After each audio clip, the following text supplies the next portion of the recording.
o áudio que é menor, que o áudio eu comecei a gravar ele do meio para frente. Então o áudio deu 1 hora e pouco. Essas páginas aqui. É, isso aqui, de 25 para frente eu gravei. 25 até eu vou ver aqui até onde vai. Da Mas vinte e ó, cinco você gravou? da 25, a partir da 25 eu comecei a gravar lá. Então tá gravada, tá o link aqui no canal, tá? E o Você vai que ela começar na diz? qual agora, hein? Aí vamos para frente, eu vou caminhando nela aqui só relembrando. Ó. Análise histórico-teológica dos principais erros doutrinários. Aí ele vai falar sobre gnosticismo, que eu expliquei lá, que é uma seita mística que começou, vamos dizer, simultaneamente ao cristianismo, quando o cristianismo vai sendo propagado, mas alguns sugerem que começou até antes. E o que que ela era? Uma mistura de certas correntes de misticismo, oriundos tanto da Pérsia quanto da Babilônia, quanto talvez até entre os hindus da Índia, né? Mistura disso com filosofia grega e com o paganismo romano. Então, essas correntes de pensamento que circulavam ali na região da Ásia Menor, tá? Na região ali onde as 7 igrejas do Apocalipse estavam plantadas, eles acabavam meio que interagindo entre si. Os mestres interagiam, formavam escolas, essas pessoas dessas escolas interagiam com outros pensamentos, formavam outras escolas, e dessa mistura dessas ideias, também com os mistérios do Egito, da certa religião egípcia, os mitos, né, todo aqueles misticismos presentes ali, acabaram formando vamos dizer, não é bem uma religião, tá? É um movimento místico que tenta entrar em outras religiões, tenta penetrar em outras religiões, aproveitar um pouco dela e infiltrar também as suas ideias. Então surge aí esse gnosticismo. Gnose é conhecimento. E aí, como que se adquiria esse conhecimento? Sendo iniciado. Então, o que, que você fazia? Você tinha que se filiar a uma dessas escolas, se tornar um iniciado, e aí você tinha todo um processo lá para você se tornar um iniciado.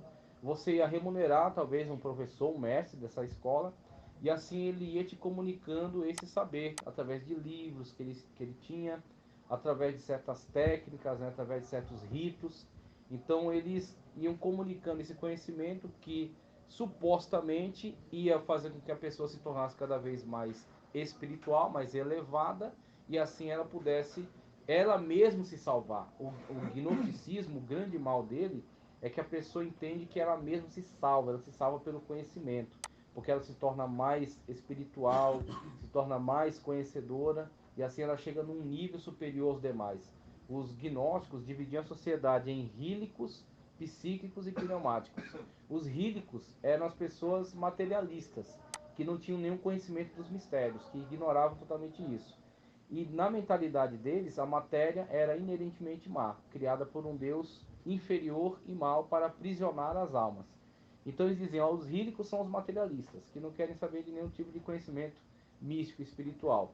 Os psíquicos são pessoas que são até inteligentes, mas não são espirituais. E os pneumáticos são os espirituais, e esses são os gnósticos, que têm conhecimentos místicos, têm conhecimentos de rituais, têm conhecimento da filosofia profunda, e com isso se tornam pessoas superiores, pessoas mais elevadas. Então, é um tipo de manifestações que leva a pessoa a essa soberba de acreditar que ela se autopromove no mundo espiritual, que ela vai num processo de autossalvação e de autoelevação. Então você tem aí os gnósticos e o risco que eles ofereceram para a igreja. Ele cita aqui Simão Mago, que quando Pedro está pregando, e operando maravilhas através do poder do Espírito Santo de Deus, ele chega oferecendo uma quantia em dinheiro para Pedro, para que Sim. ele conceda a ele o dom do Espírito Santo. Ele pensou que poderia comprar aquilo com Batismo. dinheiro. É, exatamente, ele queria o poder. Poder, né? Quando Poder. Pedro impunha as mãos e as pessoas eram curadas, como sinal, né, confirmando a pregação do Evangelho, e ele queria isso, para uso próprio, Era esse poder. para enriquecimento próprio. E Pedro repreende ele duramente: vá o teu dinheiro contigo para a perdição. Ele deixa muito claro que o que está acontecendo ali é um mover do Espírito Santo, é uma manifestação do Espírito Santo, que é Deus e que é soberano. Tá certo? Aí entra aquele de graça recebeis, de graça dai. O dom de Deus não pode ser vendido, nem comercializado, nem barganhado. Ele é concedido gratuitamente, porque é de graça também é recebido. E aí Simão passa para a história da chamada patrística. O que é a patrística? São os primeiros apologistas. os primeiros defensores da fé cristã, que começaram a encarar os primeiros desafios dos hereges que se levantavam contra a igreja, da tentativa de infiltração de heresias. É os primeiros caras que se posicionaram contra elas.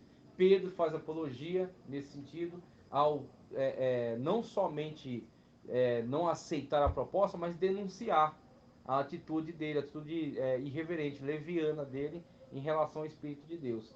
Mas Simão Mago fica para a patrística, os pensadores da apologia cristã, como o primeiro gnóstico. Mas em que sentido? De ser o primeiro gnóstico a se aproximar da igreja. Já havia gnosticismo acontecendo, né, naquelas regiões, escolas de pensamentos místicos, diversos movimentos que já praticavam esse tipo de conhecimento, aquisição de conhecimento. Mas Simão, ele interage com a igreja. Ele quer o poder de Deus para uso próprio, para benefício próprio e para fundar sua própria escola. Você vai ver depois alguns filhos de judeus exorcistas que tentam realizar a sua prática, já praticavam lá seus exorcismos, como faziam, como conseguiam, eu não faço ideia. Mas eles tentam incorporar na sua prática, né, na sua ritualística de exorcismo, utilizar-se do nome de Jesus como um amuleto, utilizar-se do nome de Jesus como se fosse uma palavra mágica. E aí eles olham para a pessoa endemoniada e falam assim: em nome do Jesus a quem Paulo prega. E aí o demônio incorporado na pessoa olha para eles e fala: eu conheço Paulo e eu conheço Jesus, mas vocês são quem? Quem vocês são, né, nesse carnaval aí? E aí o demônio incorporado na pessoa avança para cima deles, rasga a roupa deles, agride eles, e eles saem correndo. Pegou, desceu o giraia, né? Incorporou o giraia e desceu o pau, e os caras saíram corrido. E quando você tem um negócio, né? Quando você tem um contato com uma situação dessa, o que você vê? Qual é a mentalidade do mundo místico? E isso vale para século I da era cristã e vale para hoje, para a mesma coisa hoje. A mentalidade do místico é que ele adquire um conhecimento secreto que os outros não têm, ele se torna superior aos demais e ele manipula as forças da natureza. Essa é a grande sacada do misticismo, aonde quer que ele acontecer. Misticismo na Umbanda, misticismo no Espiritismo, onde quer que o misticismo aconteça. Qual é a diferença de misticismo e espiritualidade? Espiritualidade é sensibilidade ao Espírito de Deus, mas quem manda não sou eu, é o Espírito de Deus que manda. Ele é Deus e eu sou servo. E aí, ordenado pelo Espírito, você faz missão, você impõe as mãos para curar, você expulsa demônio, você faz aquilo que o Espírito Santo de Deus te ordenar fazer. Isso é espiritualidade, tá? Agora, o que é misticismo? Misticismo é acreditar que você detém poderes e através desse poder você manipula a natureza. Você manipula o mundo espiritual, você manipula as forças da natureza. Você pensa que pode, né, fazer isso. É isso que eu ia falar. Você pensa que pode. Por isso que o cara sai de madrugada para pôr uma guidada, uma encruzilhada. Por isso que o pessoal do movimento Wicca se reúne lá, que é a ressurreição da bruxaria, nos lugares de floresta para fazer lá um ritual. Por isso que o pessoal pega a vela preta, pega a galinha, sacrifica, faz isso, faz aquilo. Ou pega uma estátua de Santo Antônio, enterra de cabeça para baixo, porque é para castigar ele, para ver se ele arruma um marido. E aí vai esse monte de rituais, né, esse monte de práticas, desde as mais tolas até as mais macabras. E aí alguém fala em sacrifício humano, fala em comer cadáver, em beber sangue. Tem algumas pessoas que, claro, tem gente que conta um negócio que é muito exagerado, né? Mas eu não duvido de boa parte disso, que de fato haja esses rituais e sejam praticados. Vez ou outra você vê estourar algum caso de bruxa, de mulher mística, sensitiva, que some com crianças que desaparecem no lugar, desperta a atenção, a polícia vai atrás e descobre algum ritual macabro. Lá em Recife, por exemplo, pegaram aqueles três, né? Isso, que matavam as mulheres, a mulher ia trabalhar lá de empregada, os caras, né, matavam, né, e cozinhavam a carne da coxinha, né? Fazia coxinha da carne humana. E ela, parece que a mulher, ela vendia por aí naquela região. E aí o que acontece? Quando você olha para esse tipo de coisa, com o que eles tiveram contato? Que tipo de conhecimento é esse? Você já ouviu falar de um caso de uma tribo indígena que tiveram contato com um livro místico desses e muitos integrantes dessa tribo cometeram suicídio. Teve um caso também, eu lembro na época, teve uma certa popularidade, só que depois vem outras coisas e acabam esquecendo. Mas, se eu não me engano, eles tiveram contato com, começaram a ler aqueles feitiços, aquelas coisas, e vai saber o que, que aquilo despertou na cabeça deles, né? A paranoia na qual eles entraram, né? A influência demoníaca que veio sobre eles, e eles vieram, alguns dos integrantes cometeram suicídio. Então você tem algumas situações em que esses tipos de influências maléficas, estando presente em diversas correntes, podem ser absorvidas por muitos, levando-os à destruição. Sim. E causando destruição a outros. Então com isso você tem desde Pedro, que faz essa apologia, desde essa situação que aconteceu com esses judeus exorcistas, né? E outras afirmações de João Apóstolo, por exemplo. João Apóstolo fala algo que fora do contexto você não entende a importância. Ele diz assim, ó: se alguém não confessar que Jesus Cristo veio em carne, este tal é o anticristo. Aí você lê isso e fala, qual é a preocupação? Que preocupação toda é essa de que se não confessar que Jesus veio em carne, será que isso é tão relevante mesmo? Quando João Apóstolo coloca essa situação, ele está com isso comunicando para a igreja, passando para a igreja, um meio de verificação. Por quê? Porque uma das estruturas do gnosticismo é crer que a carne ou a matéria é inerentemente má. É má, foi feita má, foi feita por um Deus mau, tá? Então, um ser divino não pode ter contato com a matéria. Então, se Jesus, ele é o Filho de Deus, ele não pode ter vindo em carne. Ele tinha uma aparência, aí é uma das seitas que eu apresentei no vídeo, o Doquel, os docetistas, eles diziam que Jesus não era uma carne de verdade, ele era apenas uma aparência de carne. Ele se transfigurava num ser aparentemente de carne, mas ele não era de carne, porque a carne ele é matéria, matéria é má. Aí João disse, você quer identificar se tal ensinador, se tal profeta, se tal irmã pertence a esse grupo, exija que ele confesse que Jesus veio em carne, que Jesus encarnou. E no Evangelho de João ele faz questão de colocar isso muito claro, que o Verbo divino, né, por meio de quem tudo foi feito, sem ele nada foi feito se fez, que ele veio em carne, porque ele disse, porque nós tocamos a palavra da vida, ou seja, ele se materializou de tal modo que nós podíamos tocar nele. E Jesus disse para Filipe que quem me vê, vê o Pai. Então você tem essas situações na qual Jesus veio em carne, Jesus se materializou no corpo humano, um corpo humano sem pecado, conforme feito no princípio lá no Éden, tanto que Paulo chama Jesus de segundo Adão, tá? Mas isso é uma condição imprescindível para você separar bodes de ovelhas, para você identificar, porque o cara vai vir cheio de conversinhas, tipo o Adventista do sétimo dia. Ele vai conversar com o Batista, ele tem uma linguagem para falar com o Batista. Ele vai falar com o Pentecostal e tem uma linguagem para falar com o Pentecostal. Ele esconde o jogo. Ele não mostra de cara que ele despreza aquela fé, que ele entende que aquela fé não é uma fé autêntica, que são Babilônia. Ele esconde isso no primeiro momento. O testemunho de Jeová não, ele já fala de cara. Ele já se mostra um opositor, logo de cara. Você pode enumerar vários defeitos e vários problemas da sua doutrina, que de fato tem. Mas uma coisa é, eles não são hipócritas, eles não são falsos. Eles são bem verdadeiros nessa oposição às demais igrejas. Eles entendem que eles são a única igreja verdadeira. E as demais estão todas caídas. Mas o adventista não, ele primeiro vai disfarçando. Ele vai te atraindo para perto dele, dá aqueles estudos, né, que são manipulados a partir do pensamento de Ellen G. White. E quando você está bem envolvido, você passa para lá, se rebatiza e nega tudo aquilo que você havia confessado. Então esse é o processo que eles desenvolvem. E isso era feito já por esses mestres desses movimentos místicos. E João disse, você quer identificar com essa conversinha mole aí se ele é um gnóstico desses ou se ele é um cristão verdadeiro? Diga para ele confessar, Jesus vem em carne. E aí quando você olha para uma situação dessa, você vê que João Apóstolo, Pedro, já estavam envolvidos nessa apologética. E posteriormente a eles veio Inácio de Antioquia, veio Justino Mate, veio Irineu de Leão, veio Orígenes, diversos grandes homens que tiveram que se dedicar denunciando o erro, tá certo? E afirmando aquilo que é verdadeiro. O meu irmão de Jesus, Judas, na carta dele, diz que nós precisamos lutar pela fé que uma vez foi dada aos santos. Ele deixa muito claro isso. E ele denuncia também alguns que estavam seguindo o caminho de Caim, né? A traição, né, de Balaão, tá certo?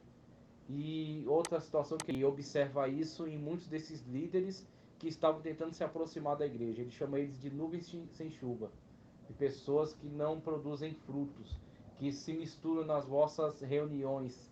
Então ele denuncia essas pessoas, mostrando como eles são infrutíferos, tá? Como de fato eles têm muitas argumentações e conseguem envolver as pessoas nisso, mas o final disso é destruição. Será dela e também daqueles que o seguirem. Então a denúncia ela é sempre necessária. Não pode se dormir em relação a isso. A influência desses grupos dentro da igreja, tá? Montanismo, eu falei, é um movimento pseudo, vamos dizer assim, pseudo espiritual, porque o montano, depois de um período em que ele, vamos dizer assim, manifestava um certo saudosismo a uma forma de culto mais simples e mais imersa em manifestações espirituais. Como, por exemplo, na igreja de Corinto, que Paulo disse que não faltava nenhum dom. Então ele tinha esse desejo por ver isso de novo, mas qual foi o grande erro dele? Ele se deixou levar pela ideia de que ele é o Espírito Santo. Ele não buscava a ação do Espírito Santo. Ele dizia que ele é o Espírito Santo. Ele é o Espírito Santo, ele é o Paráclitos, e tinha lá duas profetisas junto com ele, a Maximila e uma outra, e eles andavam por aí fazendo uma arruaça terrível, até que um homem até bem importante para a apologética até se envolveu com eles, que é o Tertuliano. Ele foi condenado, e geralmente o pessoal passa um pano para Tertuliano. Tertuliano é importante para a patrística, mas Tertuliano se envolvia com eles também, nesses movimentos aí de pseudo-avivamento, de montanismo. Então a questão do montanismo era mais essa questão desse falso avivamento, é um avivamento envolvido com heresia. O que você vê mais hoje dentro do neopentecostalismo é esse tipo de situação. Então o cara, ele se diz apóstolo, e ele fala que tem um monte de revelações, ele equipara a autoridade dessas revelações à própria Sagrada Escritura, e ele leva as pessoas nesse monte de rituais, esse monte de loucuras, faz um barulho terrível, faz uma movimentação terrível, e as pessoas têm nele um grande líder, né? Até não questionam, não o indagam, não o confrontam com a Sagrada Escritura, porque se assim o fizerem, ele logo vem com aquela máxima. Como diz a Escritura, não toqueis nos ungidos do Senhor. Só que esse não toqueis nos ungidos do Senhor não é uma proibição para que você não possa indagar uma liderança, mas é para que você não arrebente ela na pancada. É isso que está falando ali. Não toqueis no sentido de não agredir, mas você perguntar, você questionar, você... Agora, o que eu dizia? Está afetando? Não? Pode falar. Poucos dias a gente até tratava até com... Sobre donatismo. Não queria ser usado. Ele continua. Só que tem gente que não quer só ser usado, quer usar Deus. Ele fala que é Deus aqui, então, né? Exatamente. Ó, Deus falou. Porque aquilo lá, tá falando que Deus não mandou, tá fazendo o que Deus também não autorizou. E aí o cara quer curar no nome dele. Oxê. Aí põe a mão, ora. A gente colocar a mão, orar e pedir para Deus curar é uma coisa. Agora tem gente que coloca a mão e ele pensa que está curando por ele mesmo. Sendo que muitas vezes não foi Deus que mandou. Aquilo é da conta dele. Só que aí profecia de homem é cheque sem fundo. A única profecia que presta é de Deus. É o que eu falo, o pessoal fica... Não, profetiza para o teu irmão. Aí falou, se você abrir a boca para profetizar, você está passando um cheque sem fundo. Por quê? Quem te mandou profetizar foi Deus? Se foi Deus, o pregador não precisa mandar.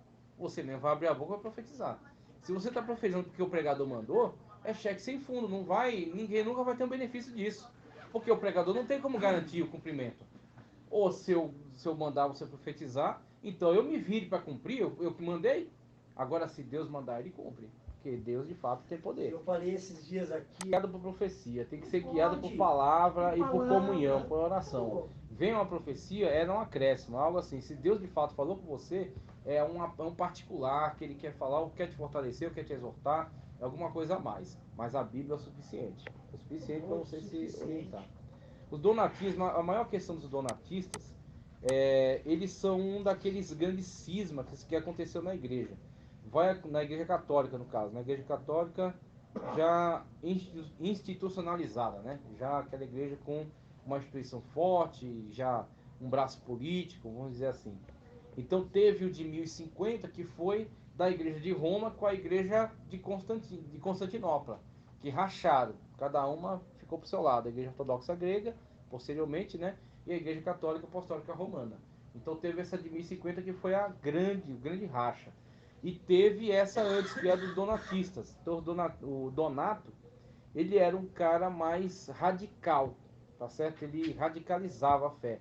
Então ele ficou revoltado porque durante as grandes perseguições, algumas lideranças não resistiram.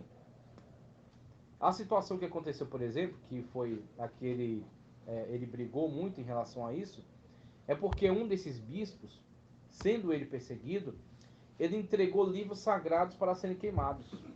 Entregou textos sagrados para serem queimados pelos romanos.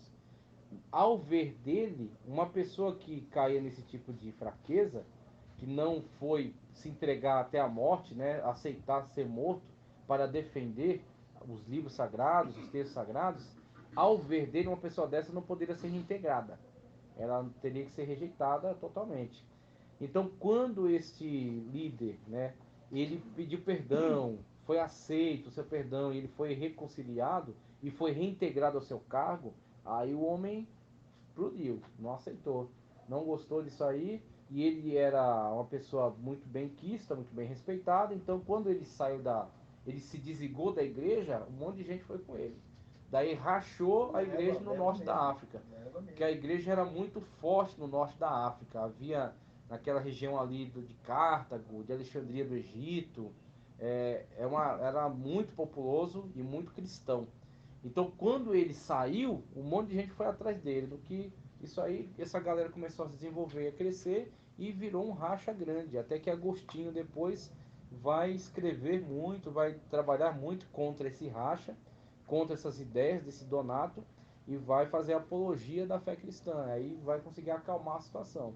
Mas de fato isso foi um grande racha dentro da igreja, né? Então você tem também essa situação. O que eu acho mais interessante é que a gente olha para essas questões aqui, ó, do século I, século II, século III da era cristã, século IV, e você encontra muita coisa que hoje se repete, e se repete da mesma forma. Isso também acontece num plano mais administrativo. Você tem, por exemplo, pastores que estão à frente de grandes regiões e que começam a ter problema com a administração central. E aí começa aquela briga, aquela guerra, não se concilia mais. Dali, quando você vai ficar sabendo, já rachou. Aí já divide, já vira um outro ministério, já é com uma outra administração, não presta conta mais àquele. Então são muitas coisas que estão acontecendo num nível que a gente não tem acesso, porque a gente não está envolvido dentro dessa esfera de liderança. Mas isso acontece constantemente, da questão da vaidade humana vir trazer um racha dentro de um grupo. O que era um grupo unido e coeso, trabalhando junto pelo Evangelho, agora, devido a essa vaidade, esse não entendimento, esse desentendimento, vai causar divisões e essa divisão enfraquece, porque vai fragmentando e vai criando sentimentos belicosos, sentimentos de ira, sentimentos de combate. Então aquele grupo vai se justificar. A gente saiu porque era injusto, porque era isso, era aquilo. Aí outro grupo vai dizer, não, eles saíram porque são rebeldes. E aí, em vez de vocês estarem juntos brigando contra o inimigo comum, que é o diabo, né? O mundo, a carne do diabo, brigando contra, afirmando o evangelho, lutando para libertar almas. Agora vocês estão lutando entre si. Então, era o que estava acontecendo aqui. A igreja, depois desse período de perseguição, podendo ter a oportunidade de pregar o evangelho, de crescer, ela, devido a um racha, começou a brigar entre si. Aos cristãos brigando contra cristãos. Quando você vê uma situação dessa, o diabo está dando risada, batendo palma. Porque fala, é tudo que eu queria. Em vez de estar guerreando contra as forças malignas, está guerreando entre si. Então essa situação, de fato, ela é sempre um risco. Tanto nessa época quanto hoje. O arianismo, eu expliquei direitinho no vídeo também. Esse ariano, ele era um presbítero de Alexandria. Ele brigou com o bispo local por questão doutrinária. Qual era o problema? A igreja, desde sempre, ela reconheceu a revelação da Trindade, da triunidade divina. Não existe a palavra Trindade na Bíblia, tá? Mas o que é a Trindade? Semelhantemente, não existe nem a palavra onipotência, nem onipresença, nem onisciência. Mas todo mundo sabe, a partir dos textos bíblicos, que Deus é onipotente. Deus é o Todo-Poderoso, é o Pantocrator, como diz no grego, né? Que Deus sabe de todas as coisas. Tanto sabe que ele tem a chamada presciência. Ele sabe das coisas antes delas acontecerem. Então ele sabe de tudo. E Deus também é onipresente. Ele está em todo lugar, mesmo sendo uma pessoa. Ele não é todas as coisas, ele é uma pessoa, tá certo? Mas ele está presente, a sua presença está em todo lugar. Então Deus é onipresente. Como diz o salmista, para onde fugirei da tua presença? Se eu colocar minha cama no Hades, né, no mundo dos mortos, mesmo ali tu estarás. Então Deus é onipresente. Mesmo sem estar escrito que Deus é onipresente. Não está escrito, mas Deus, através dos textos, é manifesto que ele é onipresente. Então, quando você olha isso, quando você olha para essas verdades reveladas na Sagrada Escritura, o que você pode fazer para facilitar o entendimento dela? Você cria um termo-chave. Eu estou falando de onipresença, então você sabe quais versículos falam disso. Eu estou falando de onipotência, você sabe quais versículos falam disso. Eu estou falando de trindade, aí você sabe quais textos falam acerca da trindade. Assim é a trindade. A trindade é uma chave, é um termo utilizado para sintetizar toda uma revelação bíblica, que vem lá de Gênesis, tá? Do princípio façamos, disse Deus, né? Façamos o homem nossa imagem, conforme nossa semelhança, lá no início de todas as coisas. Veja, façamos. Ou quando o termo Elohim é aplicado lá em Gênesis 1, no princípio criou Deus, Bereshit bara Elohim. Esse Elohim é um plural. E esse plural, ao meu ver, sem nenhuma dificuldade, a partir da perspectiva da revelação progressiva, é sim a Trindade. É Pai, Filho e Espírito Santo, três pessoas e um só Deus em essência. Então, esse termo, essa verdade, ela é tranquila para os cristãos. Mas tem gente que, infelizmente, ele quer saber mais do que deve. Como Paulo fala lá em Romanos, não quereis saber mais do que é devido. E o que pode significar isso? É você ter a arrogância de pensar que uma mente humana vai entender um ser divino. Se a gente pudesse entender Deus, não seria Deus. Seria mais um outro ser como nós. Então, o fato dele ser Deus já deixa muito claro para nós que nós vamos entender Deus. Nós vamos conhecer algo sobre Deus.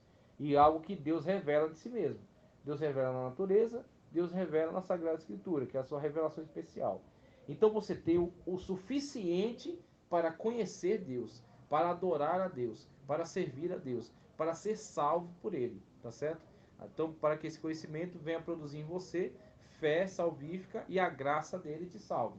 Então você tem o suficiente para andar com Deus, mas você não entende Deus, mas você não escrutina Deus, tá certo? Você não sonda Deus, como o Espírito Santo sonda até as profundezas de Deus, porque é Deus. Então você tem sempre essa distância entre aquilo que é cognoscível, ou seja, aquilo que a sua mente consegue absorver, e aquilo que é a essência de Deus. Você sempre tem essa distância, né, entre aquilo que Deus é de fato e aquilo que você consegue absorver de Deus. E Ari não entendeu isso.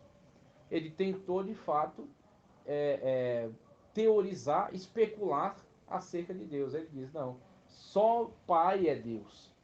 O Filho é a primeira criação de Deus. Deus criou o Filho para, através do Filho, ele se responsabilizar pela criação das demais coisas. Então o Filho é um ser criado. E ele cantava uma música dizendo que houve um tempo em que o Filho não existiu. E ele fazia essa chacota, cantando pelas ruas, ele e o grupo deles. E esse grupo cresceu, esse grupo se avolumou, de tal modo que foi necessário, e aí entra muita conspiração em torno disso, o pessoal da teoria da conspiração adora esse tipo de coisa. Constantino chegou no poder e a última coisa que ele queria era treta dentro da igreja. Por quê? Como é que ele chegou no poder? Ele se associou ao cristianismo, não é que ele se tornou cristão autêntico. Ele vai se batizar lá no final da sua vida, tá? Então ele era um pagão associado ao cristianismo. Ele alega que teve uma visão, no qual Deus disse para ele, nesse signo vencerás. Ele manda pintar a cruz no soldado, no escudo dos soldados, e de fato ele obtém uma vitória muito importante sobre, acho que foi Maximínio, que morre imerso no rio, na ponte Milvia. Então ele obtém essa vitória sobre ele, domina Roma, e com isso ele vai agora tornar o cristianismo uma religião lícita, o que até agora não era. Qualquer um podia invadir uma reunião cristã e matar todo mundo, porque era ilícito ser cristão, tá? Então o que ele faz?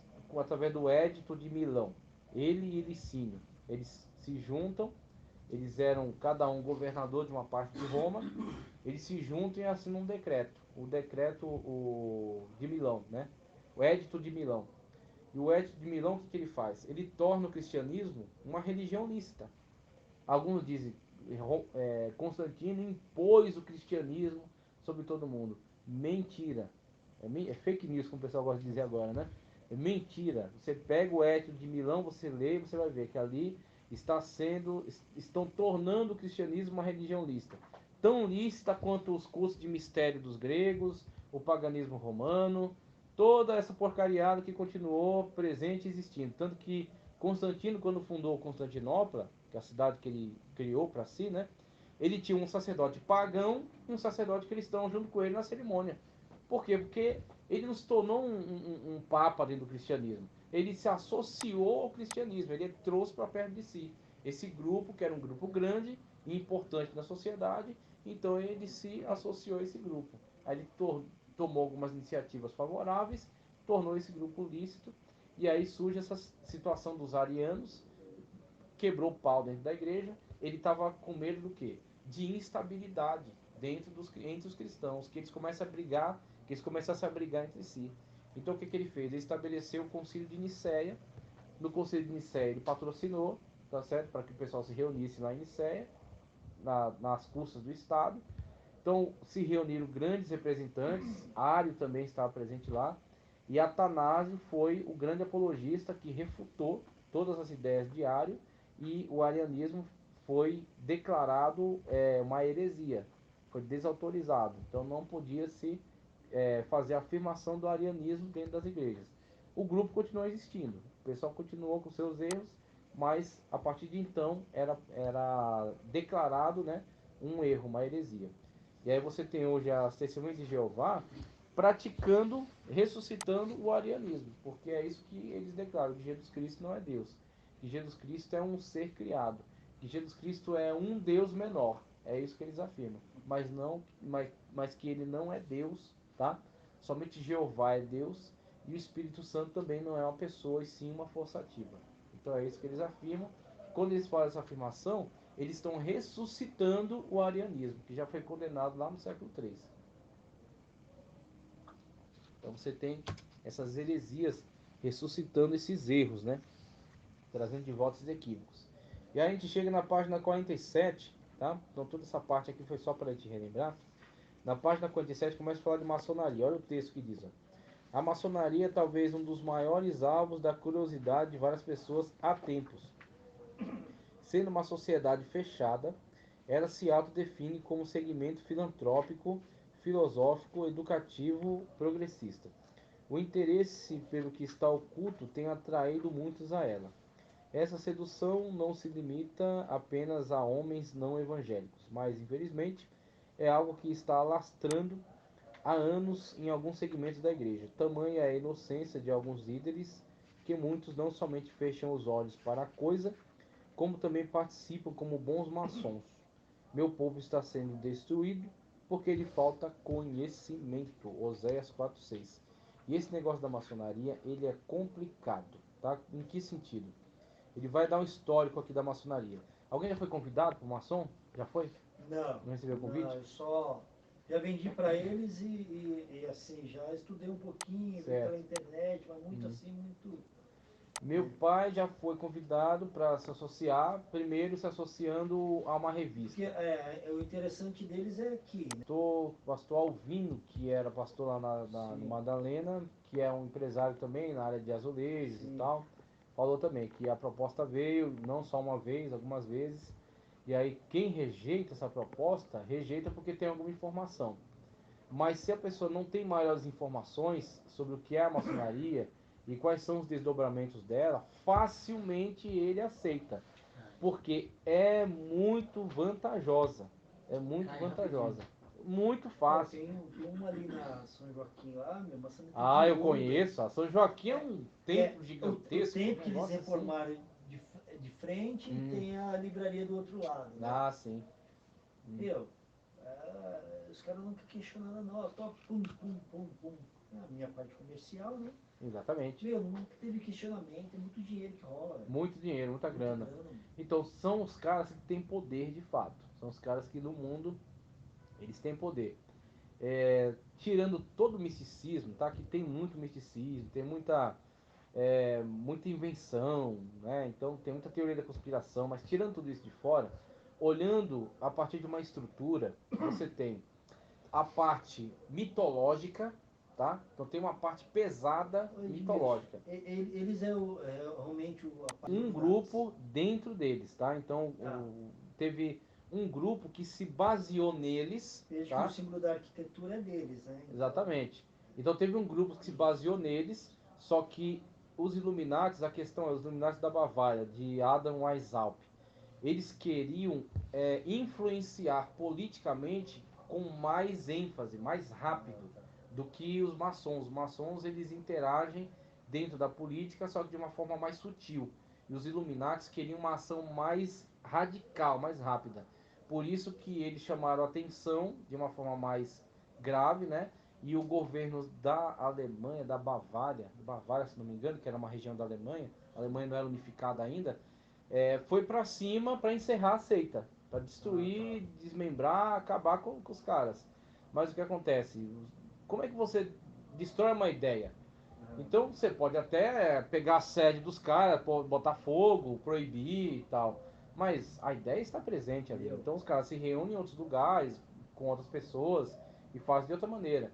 Então é ridículo você pensar que você vai acabar com uma ideia destruindo um local. Não destrói. vai. Então a questão da maçonaria, você tem alguns. Olha, falando de lenda, eles querem atribuir que eles estão presentes desde o tempo de Salomão, através da lenda, só que eles mesmos chamam de lenda. Então o pessoal às vezes compra essa ideia como se fosse uma história, Se é como se lenda, fosse uma não narrativa verídica, factual. Sim. Só que nem para eles eles também entendem que aquilo são lenda, tá? Então eles têm a lenda, que diz a respeito da presença deles lá no templo de Salomão, o tal do Irã Abif. Esse Irã Abif seria um dos engenheiros enviados pelo rei de Tiro, tá? Quando Salomão contratou para construir o templo, ele pediu material de alto nível, né, cedro do Líbano e tal, e engenheiros, porque Israel não tinha essa tecnologia. Quem trouxe a tecnologia do ferro para Israel foi Davi, que eles não tinham a tecnologia da fundição de ferro. Davi interagindo com os filisteus que já tinham essa tecnologia. Ele meio que traz essa informação para dentro de Israel. A Israel já tem um avanço com isso. Só o bronze, né? Exatamente, era só o bronze que era mais fácil uma liga mais fácil de modelar. E aí, em relação à construção, você tinha povos com tecnologia mais avançada, por exemplo, os fenícios. Os fenícios, a questão os fenícios eram um povo que tinha conexões em muitas áreas, porque eles eram um povo da navegação. Então eles fundavam várias cidades em vários lugares. E nessas cidades onde eles fundavam para fazer comércio, muita informação circulava ali. Então, construção, materiais de outros lugares, técnicas de outros lugares. Então, com isso, os caras têm um poder de informação muito grande nas mãos. E é nessa que Salomão fez um acordo com ele, deu lá alguma cidade no norte de Israel, ele ficou insatisfeito, ele foi lá, deu também outros benefícios lá para ele, e ele trouxe o quê? Trouxe materiais de alto nível, cedro do Líbano, pedras, mármore e tal, e principalmente inteligência, engenheiros para tocar a obra, falar como é que tem que cortar as pedras, como é que vai construir e tal, então todo aquele processo, né? E nessa os maçons vão lá e põem o dedo deles, falam, ó, sabe aquele pessoal que veio para construir o Templo de Salomão?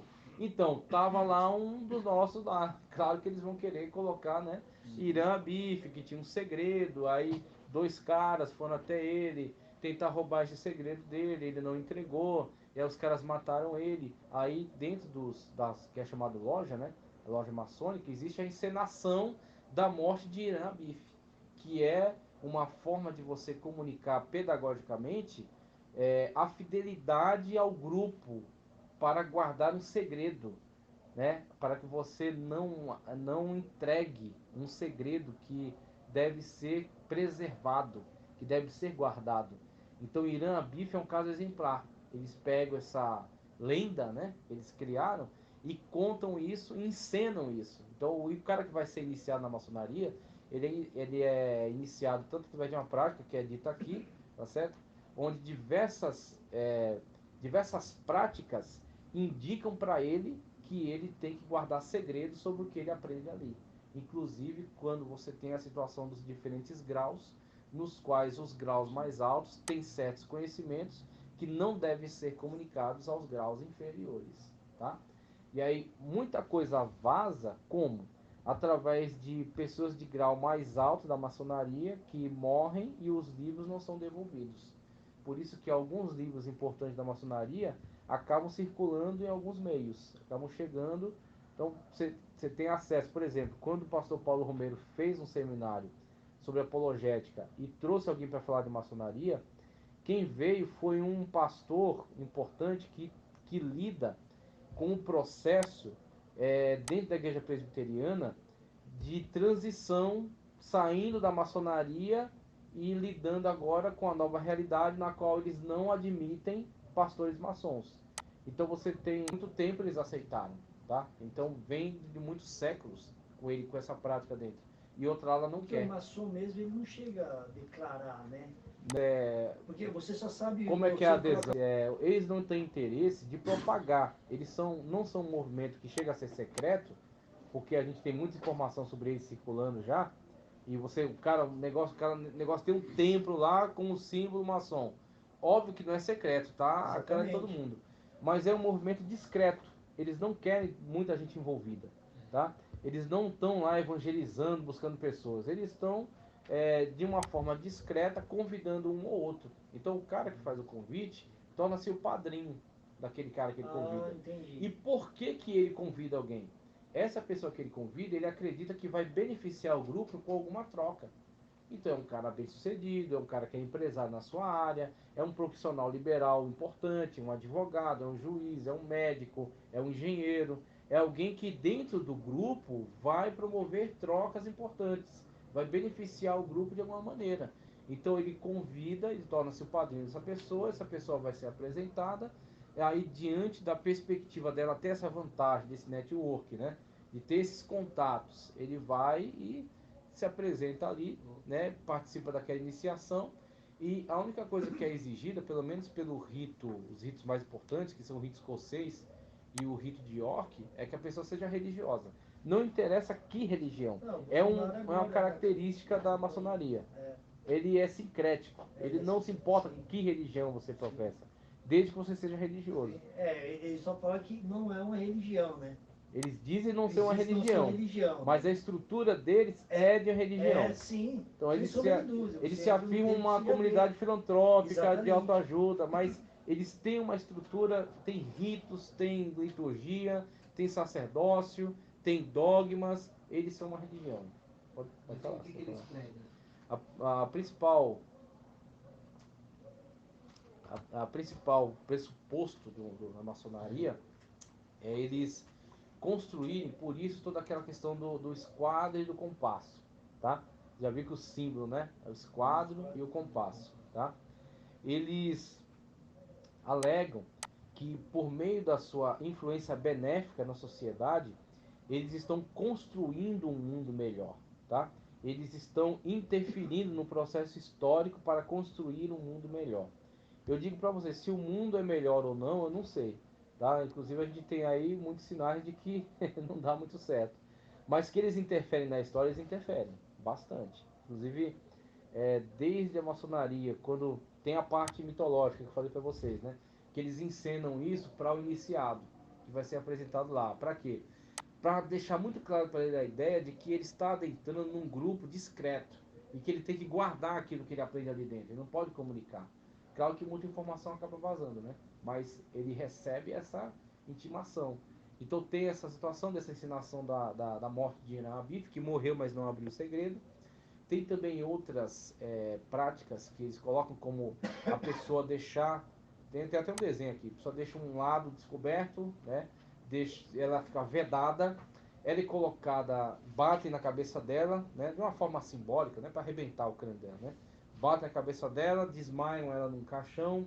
Depois tem uma situação em que uma pessoa vestida de esqueleto abraça ela e aí ela tem que pronunciar uma frase que, se ela revelar algum segredo que é comunicado ali, que os braços frios da morte abrace ela, que ela seja submergida nas ondas e largada no esquecimento. Então tem toda uma ritualística, tem todo um ritual para que fique muito claro que ela está fazendo um pacto de silêncio. Ela torna-se um iniciado e a partir dali ela vai receber informações. Veja que tem um quê de gnóstico, né? Tem um quê aí de místico, tá certo? Então tem todas essas questões envolvidas, por isso que é completamente incongruente um evangélico tentar se aproximar da maçonaria para se filiar a ela, tá? Porque envolve você, por exemplo, aquele que está sendo iniciado é chamado de profano. Então, é dito, mesmo que você seja um religioso, não interessa, aos olhos deles, você é um profano. E aí você vai se aproximar deles para receber informações importantes, secretas, e que vão fazer você se desenvolver.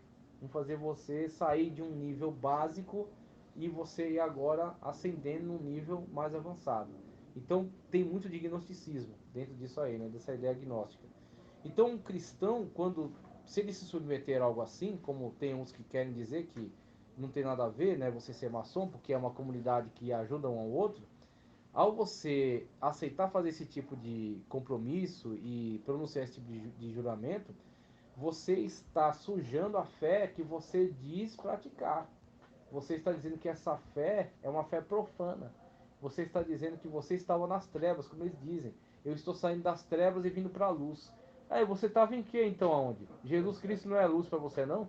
A Bíblia Sagrada não é lâmpada para os pés e luz para o caminho? Você estava em trevas? É como a pessoa vai para Adventista e nega tudo que ela havia aprendido e se rebatiza. Está jogando fora tudo aquilo que foi te ensinado na Sagrada Escritura. Então, quando você aceita participar de algo assim, você está blasfemando. Você está blasfemando contra Deus. E a maçonaria, veja, tem uma parte mitológica, como eu falei, tem uma parte histórica, tá? Essa parte histórica da maçonaria não dá para você associar diretamente à maçonaria de hoje. Era uma maçonaria operacional. Hoje você tem uma maçonaria mais filosófica e mística, né? Dessas duas tendências, filosófica e mística. O que é essa tal dessa maçonaria operacional? Maçonaria ou maçom. O que é maçom? Maçom é pedreiro. Maçom é pedreiro. Pedreiro conforme o francês. O francês chama maçom, chama pedreiro de maçom, tá? Então, maçom é pedreiro. Agora, por que toda essa importância em relação a isso? Porque um tempo atrás, quando você não tinha ainda a ciência da técnica, da engenharia muito avançada, os grandes nomes da construção eram os pedreiros, tá? Que detinham o conhecimento, que detinham a arte, a técnica, os instrumentos, tá? Então, na Europa da Idade Média, Alta Idade Média, Baixa Idade Média, quando você tinha pouca tecnologia ali, a Europa, que hoje é o lugar mais desenvolvido do mundo, não foi sempre assim. A Europa aí, do começo da expansão do cristianismo, mil e pouco, tá? Do ano 1000 em diante, ela havia sido muito invadida por povos bárbaros diferentes. Então haviam diversos povos bárbaros, hunos, visigodos, ostrogodos, os germanos, os vândalos, tá? Diversos povos diferentes, burgúndios, que invadiram o território, migraram para o território que antes era povoado pelos celtas, tá? Migraram para lá e destruíram o Império Romano. O Império Romano caiu e virou um caos de muitos povos que eram muito dados à guerra, mas pouco ao conhecimento, pouco à tecnologia. Quem detinha o conhecimento dentro daquele contexto? A Igreja Católica, que foi a única instituição que ficou em pé. Então a Igreja Católica vai começar a reeducar esses povos bárbaros em conformidade à cultura, ao cristianismo e à cultura romana. Então, em relação à fé, propagava a fé cristã. Em relação à cultura, a estrutura de pensamento romana, tanto jurídica, quanto administrativa, quanto a filosofia grega e também as artes. E aí começa a surgir entre os bárbaros alguns que começam a adquirir conhecimento de construção dentro desses ensinos que estavam sendo propagados.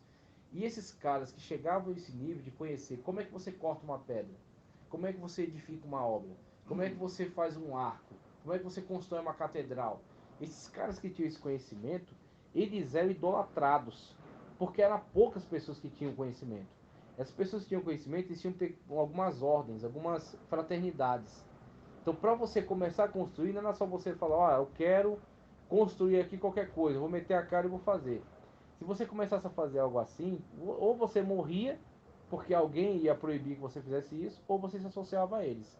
Então, o conhecimento que havia nessa área era entre eles, tá? Entre esses maçons, esses construtores. Eles sabiam a técnica da construção, conheciam as ferramentas, conheciam toda For fraternal entre eles. fraternal, fechado. Então você tem o mestre e você tem o companheiro e o aprendiz. Então o cara está começando, ele é o aprendiz. Ele vai obedecer tudo que o mestre e o companheiro falam. O mestre é o dono da fraternidade. O companheiro é o associado, que tem um certo conhecimento, mas não tanto quanto o mestre ainda. O mestre é de fato o responsável pela obra.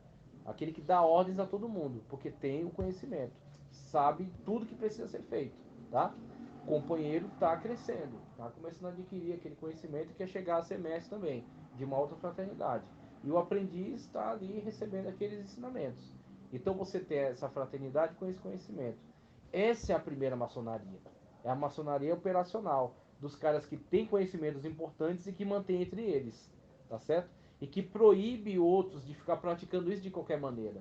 E são os caras que tinham tanta influência que eles podiam entrar e sair de qualquer reino, sem pagar impostos, sem ser mortos, nada disso. É só ele apresentar lá um documento, um símbolo, tá certo? Algum tipo de cumprimento específico, e aí a pessoa ia saber, não, isso aqui é um mestre, tem conhecimento na área de construção, então qualquer lugar onde ele for, ele é bem recebido, tá certo? Ele é tratado de uma forma especial e é bem remunerado, e alguém sempre tem interesse em que ele assuma ali uma obra, construa alguma coisa.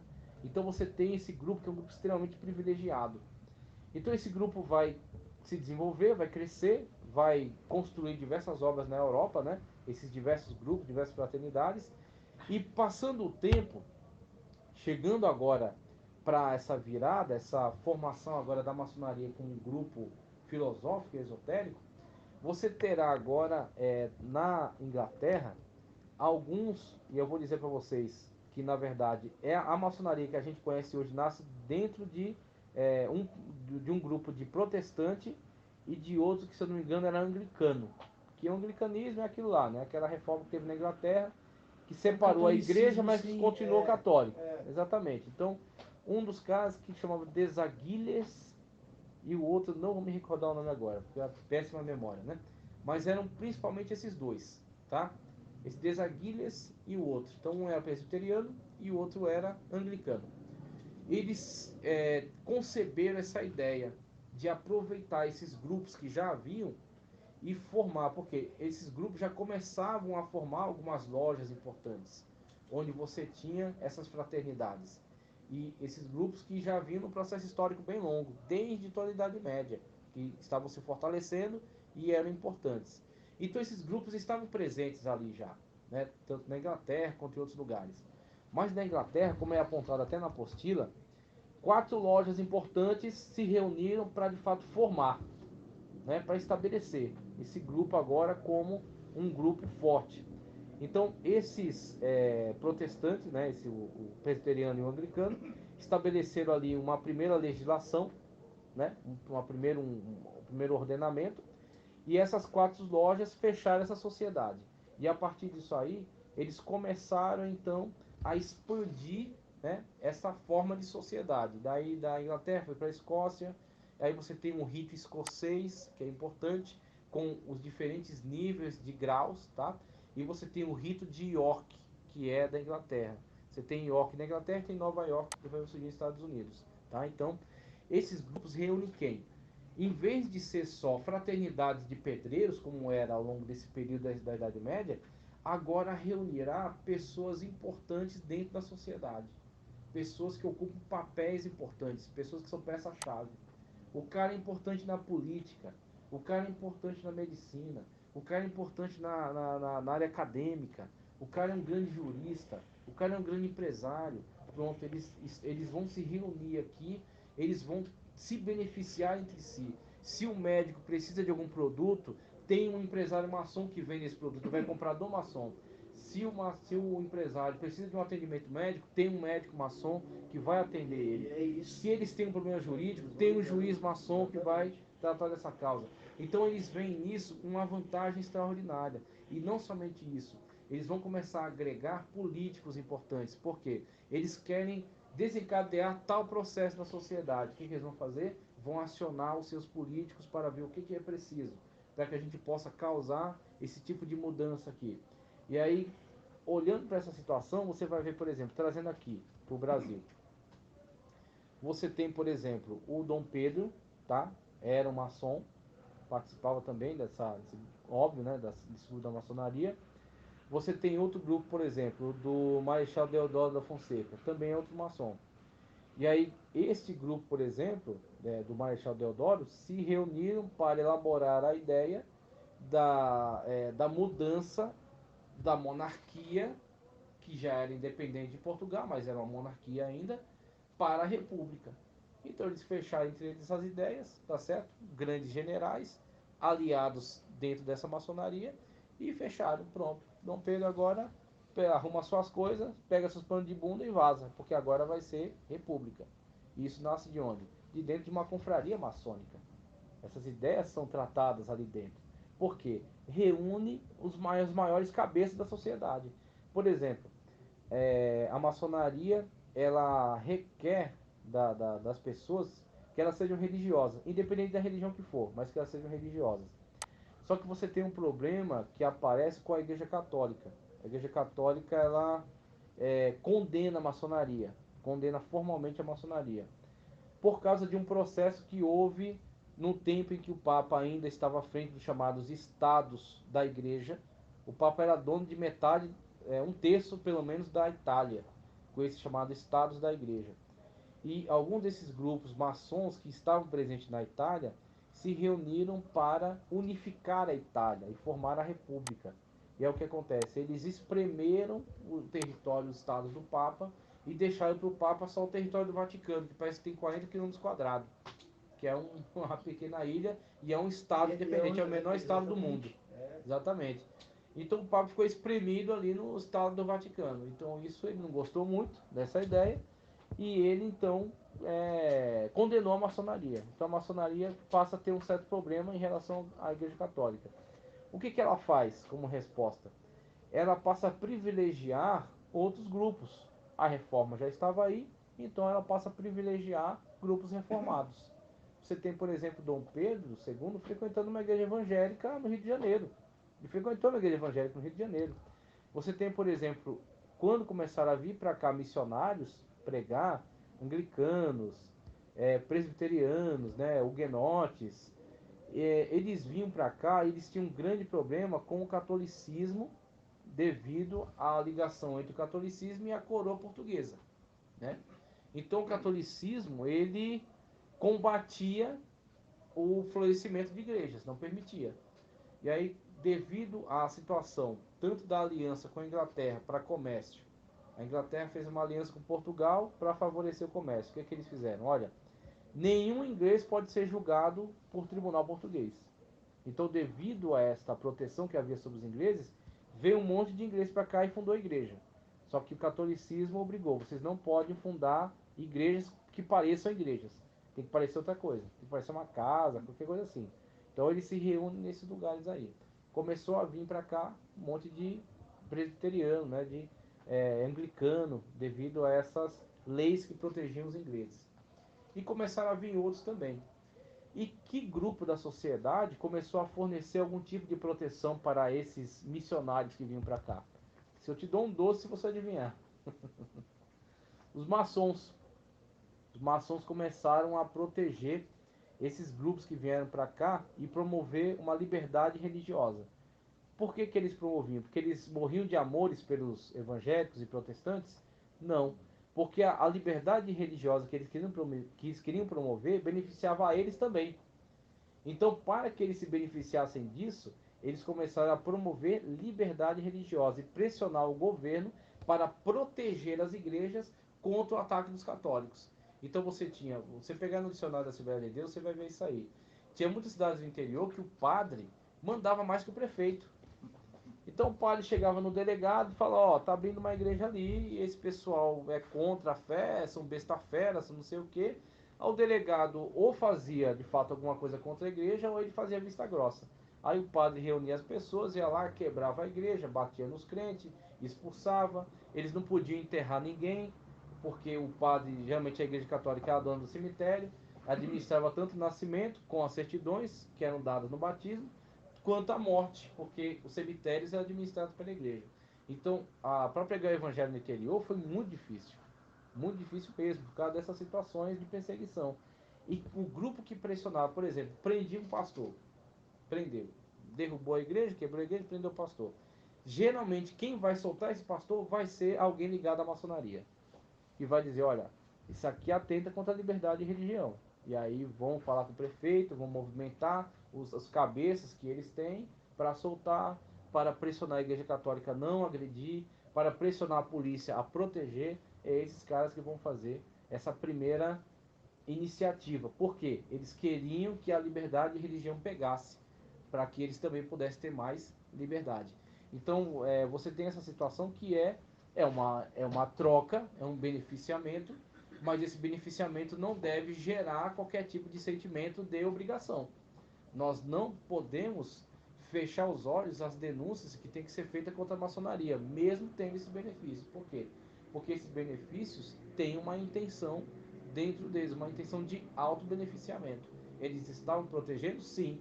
Devem ser, vamos dizer assim, deve ser agradecido por essa iniciativa? Com certeza, uma iniciativa boa. Mas se deve ter alguma dívida de gratidão? Não, porque isso era um benefício para eles também. É algo que eles queriam que fosse admitido, se desenvolvesse, para que eles também pudessem ter liberdade. Liberdade de abrir suas lojas, que nem abrir uma loja daquela aqui na São Joaquim. Como é que você vai abrir um negócio daquele se você não tiver uma liberdade de culto? Sim. Não vai. Então, para eles, não é interessante que a Igreja Católica mandasse em tudo. É interessante que a Igreja Católica fosse limitada. Então, por isso que eles brigaram por essa situação. E aí você tem essas fases, tanto a mitologia maçônica, que quer fazer menção lá de Irã Bife, do Templo de Salomão, quanto a maçonaria histórica, que são essas fraternidades, esses grupos de autoajuda, quanto a maçonaria filosófica, que agora nasce de uma iniciativa de aproveitar essas fraternidades para se auto-beneficiar. E aí, como esses caras se reúnem com os cabeças da sociedade, eles influenciam muito. Então você tem todos esses grandes movimentos que houveram na história humana, tem um dedo maçom nesse negócio. A independência dos Estados Unidos, você pode ver lá a foto dos pais da independência. Eles estão com um avental maçom. Aquele aventalzinho que eles têm usando aqui, aquele é um avental maçom. Você tem a Revolução Francesa, tinha mentes maçons ali também pensando. A independência do Brasil, tinha também a questão da proclamação da República. Também tinha maçons participando ali daquele grupo, estudando aquelas iniciativas para promover essa transformação e se beneficiar com ela. Então, quando, é uma coisa interessante que eu vi de um pensador analisando essa questão da maçonaria, quando uma iniciativa histórica dá certo, eles tratam de se autopromover. Ó, a gente estava ali, tinha representante nosso ali. Quando a coisa dá errada, eles se escondem. Eles fazem de conta que não é com eles. Mas devido a essa interação que eles promovem entre diferentes grupos, eles estão presentes em diversos momentos da história, influenciando através dessas pessoas. Então ele fala aqui da iniciação na página 51, esse ritual de iniciação, como eu falei. Na página 52, ele fala acerca de alguns motivos, né, de um cristão não ser maçom. Ele começa a trazer essa questão maçônica do sincretismo. Os maçons são tranquilamente sincretistas, eles admitem qualquer religião, desde que seja religioso. Então ele fala aqui sobre idólatras de qualquer religião, budistas, mormons, hindus, muçulmanos, espíritas, tá? Feiticeiros, pessoas de quaisquer afirmações religiosas, desde que seja religioso. E o que eles vão fazer em relação a isso? A pessoa adentra como um iniciado, se auto-afirmando um profano, e vai ter a sua fé antiga como apenas secundária. É uma fé com a qual ele adentrou aquela loja. A loja, dependendo do lugar em que ele está, ela vai ter um livro que vai ser um livro representativo daquela região predominante. Se aqui é uma Bíblia, então quando ele for fazer um juramento, ele vai fazer um juramento sobre a Bíblia. Se é num país islâmico é o Alcorão. Se é na Índia, lá tem os Upanishads, né? Tem outros livros sagrados deles lá. Então, dependendo do lugar, ele vai utilizar-se do livro sagrado predominante daquela região, daquele lugar. Mas aquele livro, aquela religião não significam nada para ele. Porque quando a pessoa vai subindo em graus de revelação, você tem aqui nos graus iniciantes, ó, fala sobre esse tal desse Gadu, tá? Que é uma sigla, grande arquiteto do universo, tá? Então, Deus para ele diz, olha, Jesus, Buda, esses caras, eles não reconhecem essas pessoas como deuses, como Deus. Eles dizem, são apenas enviados de Deus. E dentre esses enviados de Deus, que eles colocam inclusive Jesus no meio deles, sendo apenas um enviado de Deus, eles colocam até Lúcifer. Porque você tem movimentos de adoração a Satanás, ao que eles chamam Lúcifer incorretamente, né? Então você tem, por exemplo, de Anton LaVey, de Aleister Crowley, você tem alguns grupos que de fato se professam satanistas, abertamente. E eles não têm problema nenhum com isso. Fala, é um dos enviados, uma das pessoas que vieram propagar uma mensagem de paz, uma mensagem de evolução para a humanidade. Eles não têm nenhum problema com isso. Porque você vai adentrar lá e tudo isso vai se tornar secundário. Eles vão primeiro promover esse entendimento acerca do grande arquiteto do universo. Começa com essa visão bastante geral, bastante generalizada. E conforme você vai avançando em graus, ele cita aqui o grau do arco azul, do rito de York, você tem contato com esta outra revelação que eles comunicam, que eles chamam de Jabulon. Jabulon, que é uma fusão de Jeová, Baal e Osíris. E aí você tem agora esse sincretismo deles bem descarado, bem, né, às claras, né, que é exatamente eles tentando fundir revelações acerca de Deus. Eles pegam o Deus Jeová, que é referência, né, para todo o tronco judaico-cristão, Jeová, tá certo? Eles pegam Baal, que aí você tem todo um paganismo abrangente em torno da figura de Baal, tá? E você pega uma figura representativa dos mistérios, que é Osíris, um deus egípcio que está à frente de muitos cultos de mistério. Então o que eles fazem? Eles pegam essa galera e juntam numa coisa só. É o tal do Jabulon. Então, a partir desse momento que você tem esse tipo de envolvimento, você já deixou para trás a sua fé. A sua fé não é mais relevante, a sua fé não é mais principal. Você está totalmente envolvido dentro daquele jogo, está sendo envolvido dentro daquele esquema, daquela estrutura, se beneficiando das suas vantagens, enriquecendo, crescendo, influenciando a sociedade de alguma maneira e participando daquela revelação, atendendo aquilo que é imposto como norma, como regra, para poder subir em graus e assim obter mais daquela informação. Você vai imergindo naquele mundo, você vai de fato mergulhando naquele mundo e abandonando tudo aquilo que você tinha como sua fé. Então por isso que a maçonaria sim é uma religião, ela tem rituais, ela tem celebrações, ela tem sacerdócio, ela tem dogma, ela tem um Deus próprio, tá? Que é uma fusão desses deuses, mas é a maneira como eles entendem. É o seu Deus, exatamente. Você vai fazer um bezerro ou o que for, não interessa. Não interessa, é o Deus deles. É o Deus dele. Então você tem aí uma outra religião que se diz não religião, mas que é sim uma religião. E é uma religião que pega todas as outras, mistura e faz da pessoa o seu adepto. E vai, através desse processo, fazendo com que ele beneficie todo aquele grupo. Tá certo? Então você tem aí o grande risco da maçonaria, né? Resposta dos grandes teólogos a respeito da maçonaria, página 53. Você tem Moody, fundador do Church Moody, na igreja de Moody, do Instituto Bíblico Moody e das escolas de Northfield, o mais famoso pregador e evangelista do século passado, com base em 2 de Coríntios 6,14, Não vos ponhais debaixo de julgo desigual com os incrédulos. Disse o seguinte sobre o envolvimento do crente com maçonaria. Deveis abandonar a sociedade secreta, se quiserdes obedecer a este versículo. Crentes e incrédulos se confundem ali. Portanto, os cristãos ficam debaixo de um jugo desigual. Só você olhar para isso, você observar. Se, como cristão, você entende que Jesus Cristo é o único caminho, a verdade e a vida, que a Bíblia é a palavra de Deus revelada, né? Que Deus é o único Senhor e fora dele não há nenhum Deus. Como é que você vai sustentar isso dentro da maçonaria? Então, já teve, deixa eu lembrar aqui de outra pessoa que participou de uma palestra, é um cara que é do CACP, eu não lembro o nome dele, mas ele explicou direitinho. Ele estava dando uma palestra e o pessoal sabia que o chamado Deão, que é uma pessoa importante na faculdade, na universidade, era um pastor, e o pessoal sabia do envolvimento desse pastor com a maçonaria. E aí ele falou abertamente, perguntado para ele, ele falou, é impossível uma pessoa ser ao mesmo tempo cristão e maçom. Ou ele é uma coisa ou ele é outra. Como você adora dois deuses. Esse cara se levantou e falou, olha, eu sou maçom, todo mundo sabe que eu sou maçom, eu sou cristão, tá? E eu estou lá fazendo uma missão.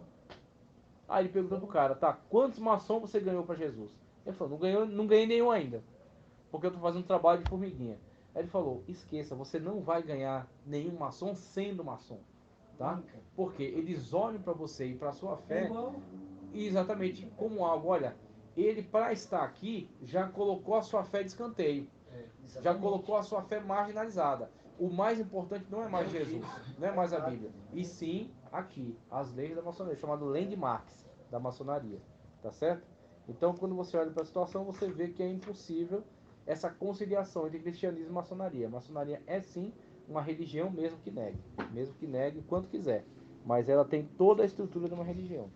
Vamos entrar aqui no mormonismo. Ainda que nós mesmos, ou um anjo do céu, vos anuncie outro evangelho, além do que já vos tenho anunciado, seja anátema, assim como já vô-lo dissemos, agora de novo também vô-lo digo. Se alguém vos anunciar outro evangelho, além do que já recebeste, seja anátema. Aí você tem, deixa eu ver aqui onde é que está. Aqui, a página 58. Olha o livro aqui. Você já viu esse livro, né? Já viu? Não? O livro de Mormon. Livro de Mormon. Eu devolvi o meu, não sei porque eu Devolveu? devolvi, cara. Você ganhou um, né? Eu ganhei, porque Sim. o que acontece? Logo no início eles chegaram lá, Não tem isso né? não. Aí. Olha o que está mudou. escrito aqui, ó. Já viu o que estava escrito embaixo? Livro de Mormon, embaixo tem um texto aqui, ó. Não, eu fiz Outro evangelho de Jesus Cristo. Os caras deram essa gafe de um outro, né? escrever um livro, né? O chamado Livro de Mormon. Ele é burro. Colocar, é muito burro. Mas- O Livro de Mormon embaixo coloca aqui. Outro evangelho de Jesus Cristo, ou seja, é autorrefutável. É Mas só eles você abrir o mesmos texto falam, de Gálatas e tá lá. Se alguém vos apresentar outro evangelho, tchau, é capeta. O outro Mas testamento. eles O outro mesmos testamento falam, de né, Jesus que Cristo, Joseph exatamente. Smith é o apóstolo do...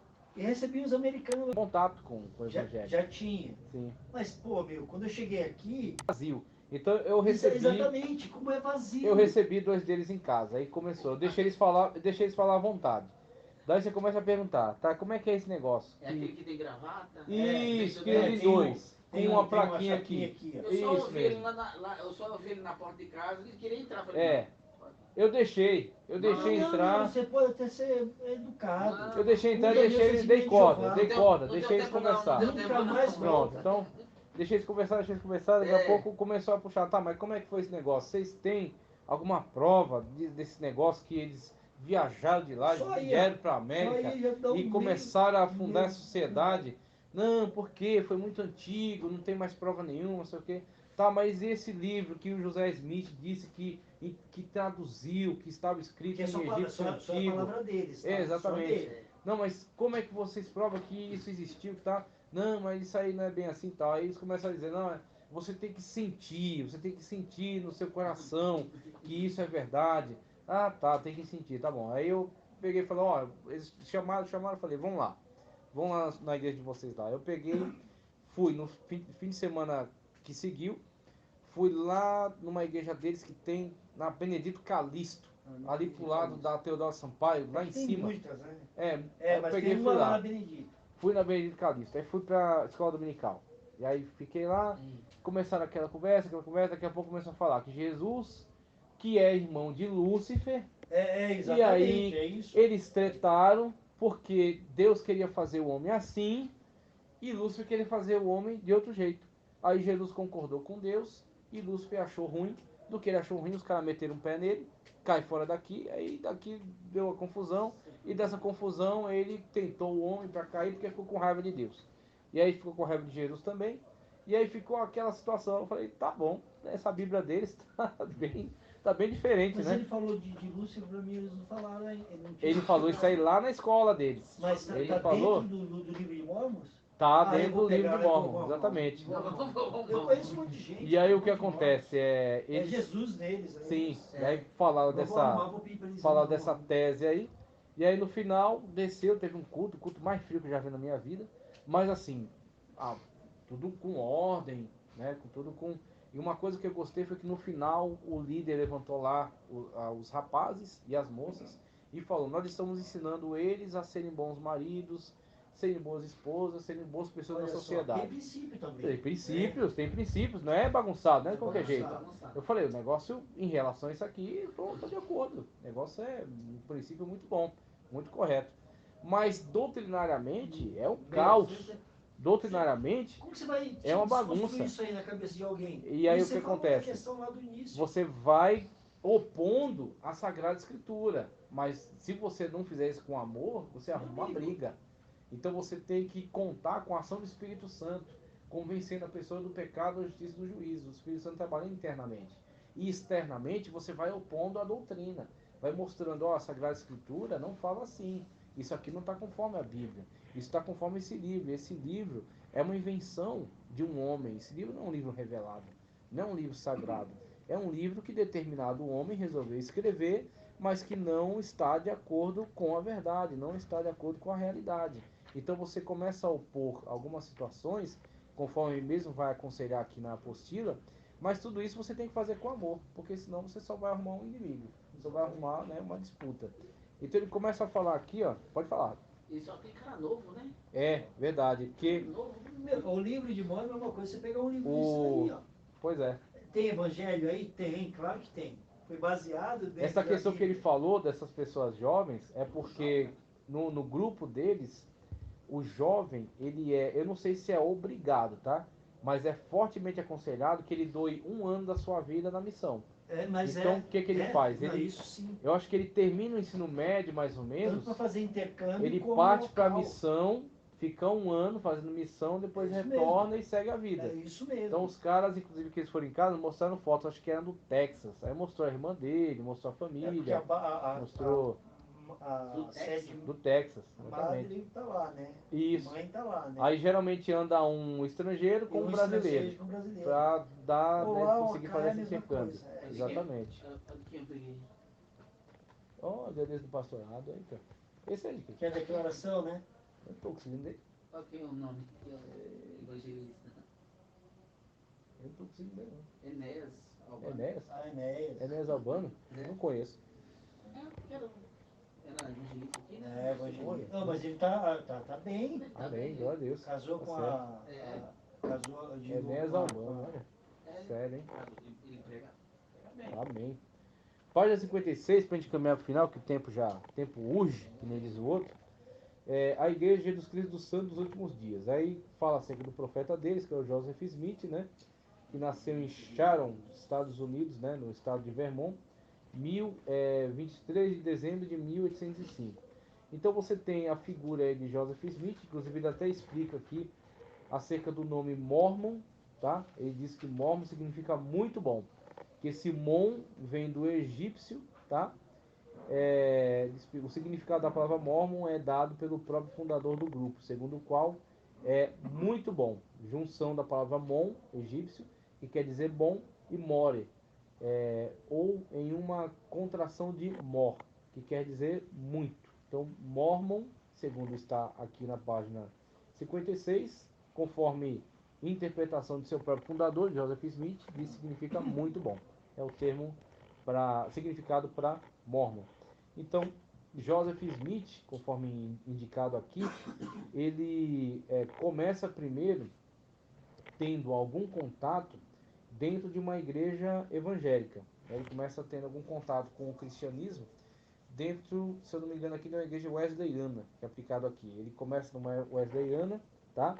Só que ele, em alguns trabalhos, em alguns momentos de oração, ele vai buscando a Deus por uma revelação acerca da verdadeira fé, verdadeira religião. Então, segundo ele alega, dois anjos aparecem para ele nessa cidade de Palmira aqui, num primeiro momento, dizendo a ele que todas as igrejas apostataram. Então já começa, veja que esses líderes de seitas, líderes, né, esses hereges que vão propagando esse tipo de engano, geralmente é através de anjo, geralmente é através de uma revelação, é através de algum tipo de voz. Eles sempre apresentam para esse tipo de manifestação que destoa, esse tipo de manifestação que se aparta da ortodoxia, daquilo que é certo conforme a Sagrada Escritura, através da interferência ou de anjo, ou de voz, que ele ouve uma voz e tal, ou de alguma revelação especial. Então o cara é espiritual, teve uma revelação especial, e aí David Koresh teve uma revelação que ele mesmo é o Messias. E aí começou a juntar uma galera, a mandar o pessoal jogar a Bíblia fora, porque ele é a palavra revelada de Deus, e os caras começaram a seguir ele em tudo que ele dizia. Daqui a pouco, no final das contas, ele reuniu uma grande comunidade que ficou meio que cativa dele, porque os caras estavam para lá e ele passava a administrar as contas deles, toda a vida deles, usar o dinheiro, usar os bens dele como ele queria, e tinha criança no meio, tinha tudo. Porque 46 esposas para cuidar. Exatamente. Não, e aí o cara começou a fazer tudo quanto ele imaginasse. Exatamente. Então, pois é. Porque o velho lá depois saiu fazendo filho da idade. Até que o FBI tentou invadir a fazenda, que o pessoal começou a denunciar a presença de muitas crianças largadas lá andando para todo lado. E aí ele reuniu o pessoal na fazenda, tacou fogo e o pessoal, muitos deles morreram ali mesmo. Alguns sobreviveram, conseguiram escapar, mas muitos deles morreram ali mesmo. E o que sempre tem em comum? Por exemplo, o famosíssimo Mohammed, né, que disse que dentro de uma caverna se encontrou com o anjo Gabriel. O anjo Gabriel disse que ele é um cara muito especial, tem que fundar uma religião e tem que, a partir dessa fundação dessa religião, estabelecer a jihad, ou a guerra santa, para impor essa revelação a todos os infiéis que estão blasfemando contra Deus, que estão distorcendo a verdadeira religião. E aí, segundo ele, o anjo Gabriel ditou para ele o Alcorão, e aí, como ele não sabia escrever, ele memorizou o Alcorão e ditou para uma pessoa que sabia escrever, que registrou esse Alcorão.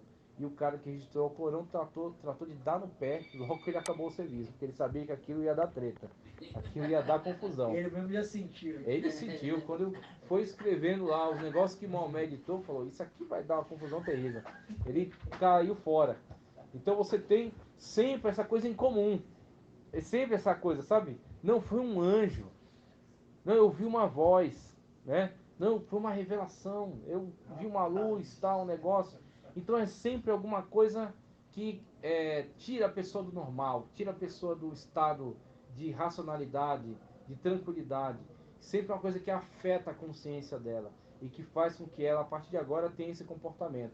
Então você tem Joseph Smith também passando pela mesma situação, na qual ele afirma que primeiro dois anjos apareceram e disseram que as religiões estão todas apostatadas.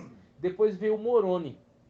Aí o Moroni que de fato trouxe, né, uma revelação mais consistente para ele, né, segundo ele, dizendo que, aliás, veio o anjo Moroni, isso mesmo, pai de Moroni. Peraí, deixa eu, para não trocar aqui, ó. O Evangelho de Jesus Cristo em breve seria restaurado, tá? A segunda visão de Smith, conforme relatado no próprio Smith, apareceu de um anjo, Moroni, isso mesmo, que segundo fez crer, havia vivido naquela mesma região há 1400 anos. Ainda conforme o relato de Smith, Mormon, o pai de Moroni. É isso que eu estava tentando distinguir. Moroni é o anjo que apareceu para ele. E segundo esse anjo, Mormon era o pai dele, que viveu há 1400 anos antes naquela terra. Revelou para ele um local onde tinha uma tábua de ouro, na qual Mormon tinha gravado esse texto. O texto, né, que era uma revelação acerca de um texto sagrado que estava fora da Bíblia, mas que era uma revelação de Deus, segundo a alegação desse anjo. E estava escrito num idioma antigo, uma língua morta, e ele tinha uns objetos que ele chamou de Urim e Tumim, através dos quais ele podia entender. Ele entendia esse texto nessa língua morta, essa língua antiga, e ele traduzia. E da tradução nasce então o chamado Livro de Mórmon, tá?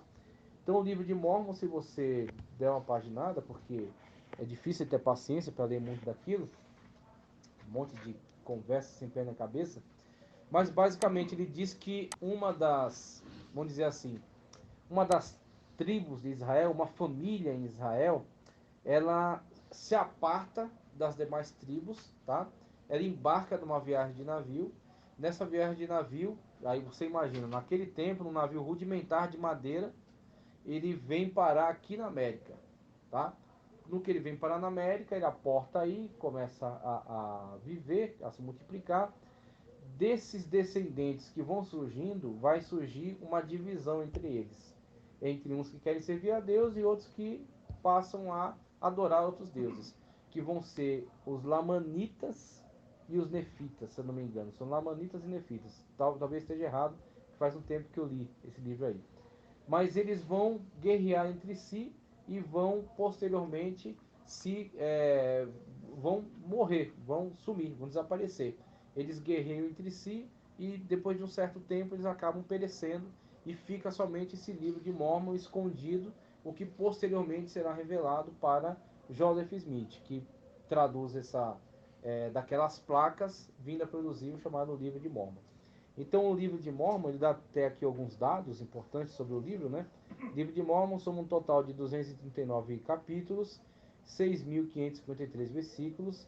Neles são encontrados capítulos inteiros da Bíblia. Ele cita vários capítulos aí onde houve plágio, né? O cara plagiou, o cara copiou da Bíblia e colocou ali. Ele disse que era a revelação dele.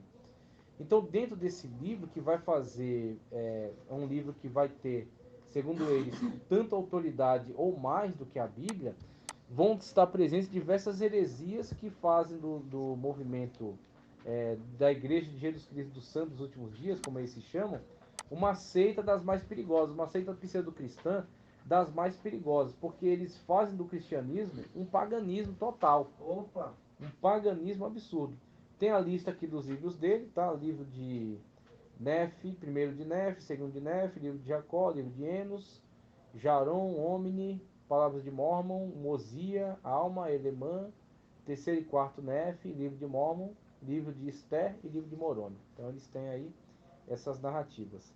E aí, dentre as doutrinas que você encontra nos livros sagrados, que não é só o livro de Mórmon, tem também Doutrinas e Convênios e tem Pérolas de Grande Valor. São 3 livros. Então a Bíblia para eles é só um livro marginal, um dos livros, tá?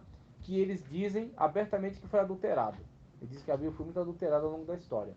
Além da Bíblia, eles têm Pérola de Grande Valor e Doutrinas e Convênios e Livro de Mórmon. Então eles têm essas 3 literaturas que para eles são fundamentais. E nelas você encontra as várias heresias.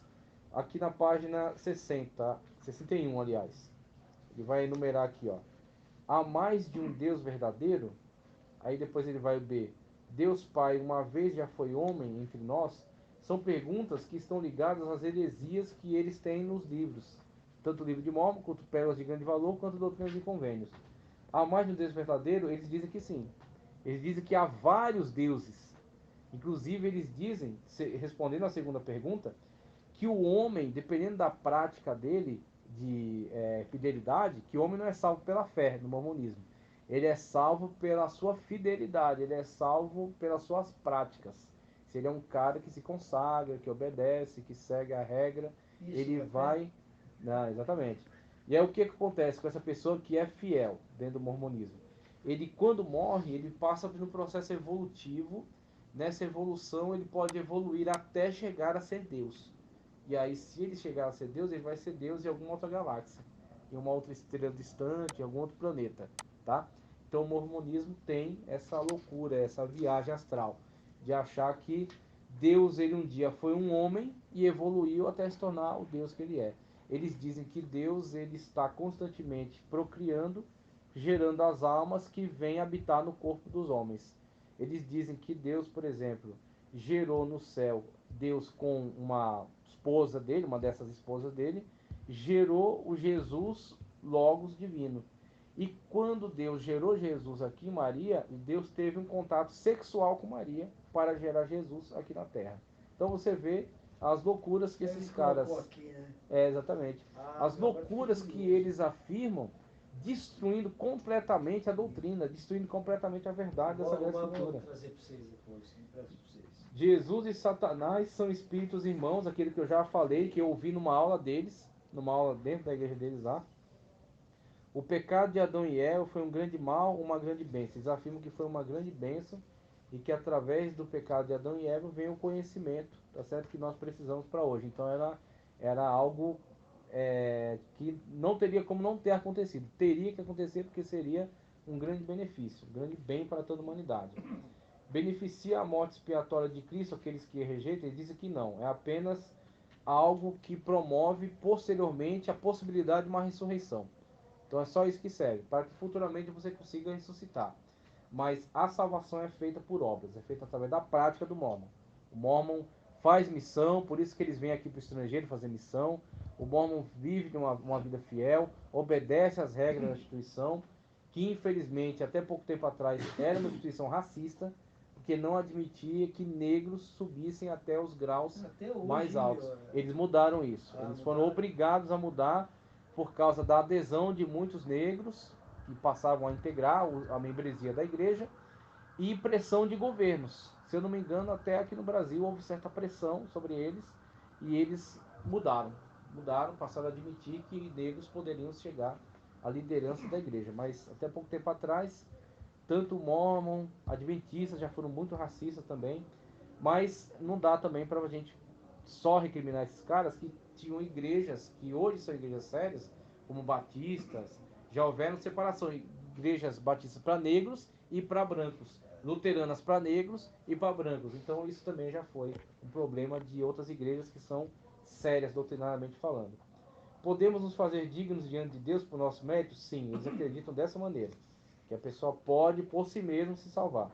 É a Bíblia a única e definitiva palavra? De jeito nenhum. Eles acreditam que a Bíblia é um livro, como eu falei agora há pouco, é um livro que foi manipulado, a palavra eu esqueci, foi adulterado, é um livro que foi adulterado ao longo da história. Eles dão mais valor ao livro de Mormon, pérolas de grande valor, doutrinas e convênios, do que a Bíblia. A Bíblia para eles é um livro muito adulterado. Tempo já foi, então o que eu vou fazer? A gente vai dar sequência depois em Testemunhas de Jeová, e aí vai pelas Ele outras. fala também que Deus tem um pai e um avô. Isso exatamente. Porque Agora, engraçado. Deus foi um homem mesmo. Um Um homem que evoluiu. Então ele tem todo um parentesco. E tem uma mulher, não aos só uma, poucos, tem né? várias, exatamente. Então eles têm essa ideia. Eles dizem que Pai, Filho e Espírito Santo são três deuses. São três deuses diferentes, não um Deus em três pessoas. Eles dizem que são três deuses. Não Tá? aguento não um negócio desse. É uma bagunça, é um caos, é uma loucura. É a mesma coisa que testemunho de Jeová. É algo que veio para causar o caos Se ele pega dentro do o Gênesis, que é cristianismo. o início, ele falando que antes na terra, quem que estava pairando? Depois que ele funda Nos Mormons. dos Né? Mormons, depois que ele funda o mormonismo, tá? Ele diz que todas as igrejas apostataram, escreve esse negócio desse livro de Mormon, funda um grupo pequeno, eles começam a desenvolver essa ideia da poligamia, de que os homens poderiam, ou até deveriam mesmo, ter várias esposas. Então ele começa nessa prática de ter várias esposas, o governo dos Estados Unidos começa a perseguir nessa prática por ser condenada por lei a poligamia, tá? Eles começam a fugir, né, a se esconder em locais mais afastados. Eles fundam uma cidade chamada Nauvoo, tá?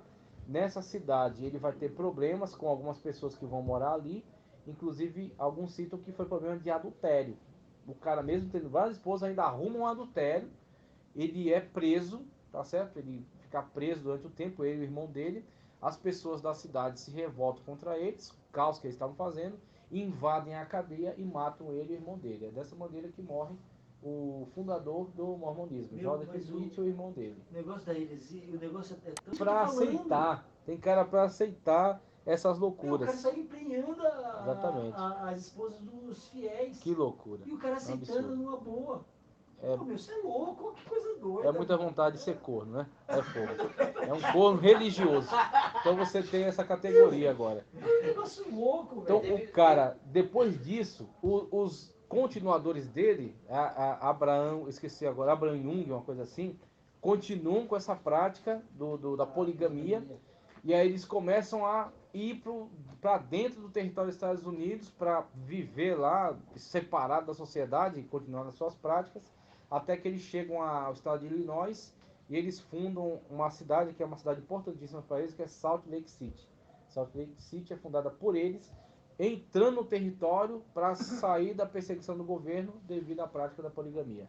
Até hoje, alguns canais a cabo, você tem alguns canais que abordam só essa questão aí das pessoas que vivem dentro desse contexto do mormonismo, vivem dentro dessas regras de comportamento e muitas das pessoas acabam se revoltando contra isso, porque vivem de forma isolada, vivem numa situação que eles depois começam a julgar estranha, um comportamento excêntrico, esquisito, e muitas das vezes ficam presas dentro disso aí, porque foram criadas já dentro desse sistema, difícil para sair, tem muito. Então, tem alguns canais que escancaram essa realidade, mostra a dificuldade, o sofrimento, mostra também pessoas que vivem nisso e gostam, né, e querem viver assim, mas mostra muitas pessoas que foram criadas dentro disso aí e têm dificuldade para sair.